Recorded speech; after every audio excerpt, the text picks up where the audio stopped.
My dear students of class 9A and 9B, welcome to my history class. Now, the remaining part of the lesson, my following points, you please watch it. As per the points, I am going to explain you what is about the system and of this dynasty, how were they ruled. These following points. Rajia Sultana. Who was Rajia Sultan? Rajia Sultan, was the only one female ruler of the Delhi Sultanate or Mamluk dynasty or slave dynasty, ruled for 4 years. Although Iltutmish recognized Rajia to be his follower and gave consent to allow her to be throned, and as per the last will of Iltutmish, father of Rajia ascended the throne after the death of his father Iltutmish. But on being throned, Rajia proved to be very talented ruler, very competent one. But the conservative society could not tolerate Rajia as their ruler. Why? Because she was a lady ruler. There was none to recognize Rajia as their ruler, since Rajia was a female one, and they were habituated with a ruler not female but male. That's why from the very beginning Rajia was criticized. Rajia was asked not to be interested as a ruler of the Delhi Sultanate. But Rajia was firmly confident that she would be able to establish her talents, her qualities as a ruler, and ultimately people would accept her as a ruler of the Delhi Sultanate. Although the nobles, the Turkish nobles, raised hue and cry against the recognition of Rajia as a ruler of the Delhi Sultanate, Rajia had to marry one of the Turkish nobles, but still she was unable to crush the growing influence of the Turkish nobles, and ultimately she was killed at their hands. Both of them, husband and wife, were killed by the Turkish nobles. So, after the death of Rajia Sultan, her brother Nasiruddin Mahmud came to power. Nasiruddin Mahmud became the ruler of the Mamluk dynasty or the slave dynasty after the death of his sister Rajia Sultan. So Nasiruddin Mahmud was not competent ruler. He was not like his sister Rajia. He was an incompetent one, but still he had a protection, a strong wall, because of his father-in-law. Who was his father-in-law? His father-in-law was Ghiyasuddin Balban. Ghiyasuddin Balban was a very powerful noble and also organized 40 nobles. He also formed a nobles of 40 in numbers, and he was the head of the 40 nobles. All the Turkish nobles, all the 40 Turkish nobles were controlled by whom? By Ghiyasuddin Balban. And who was Ghiyasuddin Balban? Ghiyasuddin Balban was the father-in-law of Nasiruddin Muhammad. Who was Nasiruddin Muhammad? Brother of Rajia Sultan. After the death of his sister Rajia Sultan, Nasiruddin Mahmud ascended the throne, and Nasiruddin Mahmud was an incompetent son of whom? Of Iltutmish. So Nasiruddin Mahmud was helped by his father-in-law in various ways, in various forms. His father-in-law protected him since Nasiruddin Mahmud was his son-in-law. That's why he always helped him, he always gave him diplomatic ideas, diplomacy, and protected him from many problems by solving problems since Nasiruddin Mahmud made him his prime minister. So Ghiyasuddin Balban, after the death of his son-in-law Nasiruddin Mahmud, came to power and became the ruler of the Delhi Sultanate. Now I am going to discuss about Ghiyasuddin Tughlaq. Ghiyasuddin Tughlaq, was he started his career as a noble also, but ultimately in course of time he proved his talents and ultimately came to power. And those who are making plotting against him, he decided to kill them, and ultimately he killed one after one. And afterwards, severe punishment also was introduced for them. As the Sultan, he insisted that everyone a system of bow before him, so that the nobles should come and touch his feet, just like he was the representative of the Almighty God or Allah. That's why the system he introduced, this system is known as the practice of Sizda. The practice of Sizda was nothing but a system the emperor's feet, the nobles should touch and paid respect to him and worship him, just like the emperor is their God, just like the representative of the Almighty God, Allah. That's why the system he introduced, this system is known as Sizda. Practice of Sizda continued during the rule of which ruler? During the rule of Ghiyasuddin Balban, right? So Ghiyasuddin Balban right this moment decided to introduce the new system, another system, the concept of divine right to rule by declaring himself as the God's shadow. And he broke the power of the Turkish nobles by placing the Afghans. He realized that, Ghiyasuddin Balban realized that most of the Turkish nobles were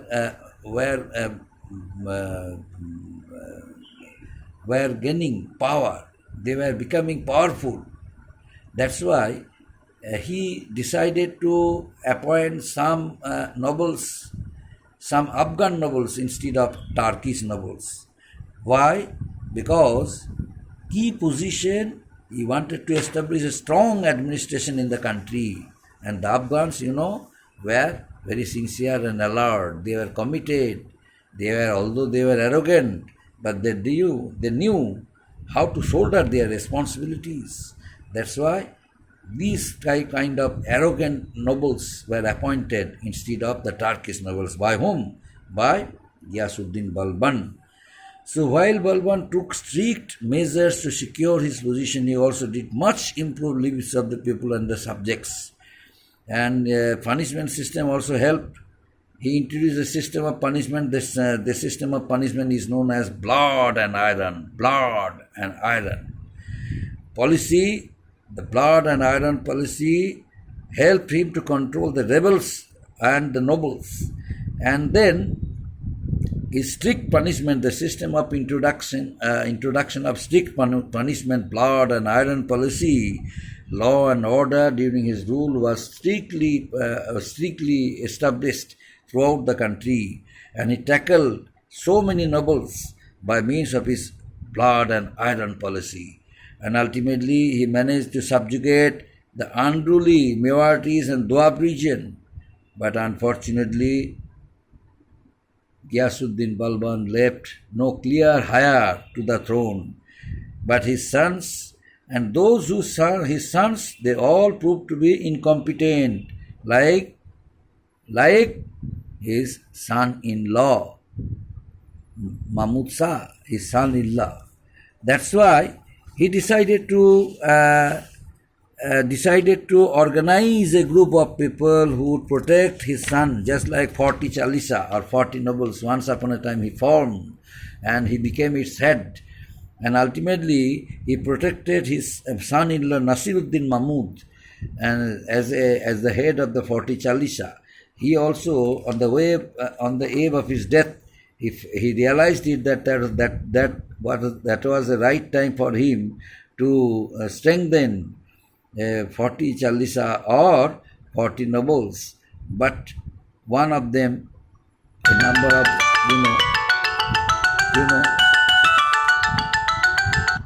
but at the time when he decided to make such a group of nobles, the Afghan nobles who were appointed as the nobles instead of Turkish nobles, they all became powerful. They wanted to crush the influence of Ghiyasuddin Tughlaq. So ultimately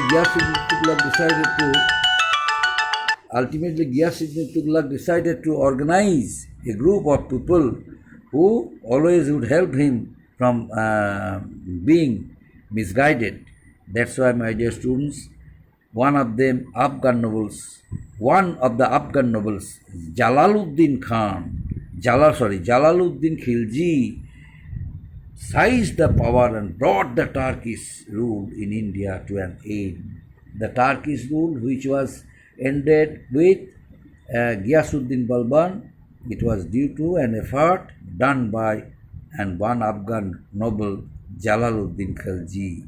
So Jalaluddin Khilji,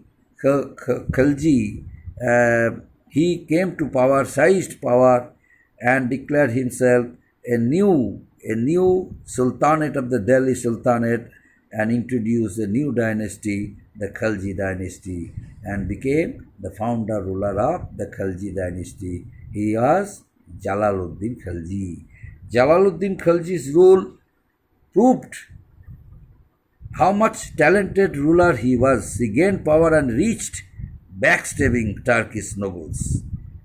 But the decision, whatever Ghiyasuddin Balban took, according to some historians, it was a wrong decision. Since Ghiyasuddin Tughlaq himself belonged to Turkish group, and he also formed 40 Chalisa of the Turkish nobles, the decision of giving chance as Afghan nobles in his group was a wrong decision. That decision he should not have been taken. That's why that wrong decision had become a great cause of disintegration of which dynasty? Disintegration of the Delhi Sultanate under Ghiyasuddin Tughlaq. One of the Afghan nobles, whose name was Jalaluddin Khilji, came to power, seized power, and so Ghiyasuddin Balban's aim, Ghiyasuddin Balban's dream was not fulfilled. Ultimately, a new dynasty was established named Khilji dynasty, and its ruler was, who was the founder ruler of it? Its founder ruler of it was Jalaluddin Khilji, established the Khilji dynasty, my dear students. So, the end of the Turkish rule paved the way of establishing a new dynasty. The name of the dynasty is Khilji dynasty. So before discussing about the Khilji dynasty in my next class, I would like to add more points. Then I shall complete today's teaching. Here it is, end of Turkish rule. How was it? How did the first and founder ruler of the Khalji dynasty, come to power? What was his strategy? How had he established a new dynasty, the Khalji dynasty? How had he ensured the destruction of the Turkish rule? I discussed few minutes ago. Once again, I would like to remind it and make it clear the point. The Ghiyasuddin Balban, he was actually a Turkish noble. He started his career as a Turkish noble. But Ghiyasuddin Balban was made Prime Minister. Who made him Prime Minister? His son-in-law. That time he was not his son-in-law. Ghiyasuddin Balban was a noble, and Iltutmish son, Nasiruddin Mahmud, came to power, ascended the throne after his sister's death, Rajia. But on being ascended the throne of the Delhi Sultanate, on being ascended the throne, Nasiruddin Mahmud, as the ruler of the Delhi Sultanate, appointed Ghiyasuddin Balban as his prime minister. So Ghiyasuddin Balban and ultimately Ghiyasuddin Balban Ghiyasuddin Balban gave his daughter's hand for Nasiruddin Mahmud. So there was a good relationship established. He became the son-in-law of Ghiyasuddin Balban. Ghiyasuddin Balban was not only a great soldier, he was a great diplomat, strategist, critic. That's why he always protected his son-in-law from dangers. But in course of time, Ghiyasuddin Balban's son-in-law, Nasiruddin Mahmud, Mahmud's health was deteriorating, and ultimately he died an untimely death. And after his death, Ghiyasuddin Balban came to power. Ghiyasuddin Balban belonged to Turkish group, but on being the ruler of the Delhi Sultanate, Ghiyasuddin Balban adopted the policy of blood and iron and established law and order strongly in the country. But one decision that was taken by him was wrong. What was it? Instead of Turkish nobles, he appointed some, Afghan nobles in his administration and in his army. And one of them, Jalaluddin Khalji, who was an Afghan noble, he came to power. He seized power, and so the rule of the Turkish came to an end, and the rule of the Khalji dynasty started under the kingship of Jalaluddin Khalji. Up to this, my dear students. Thank you.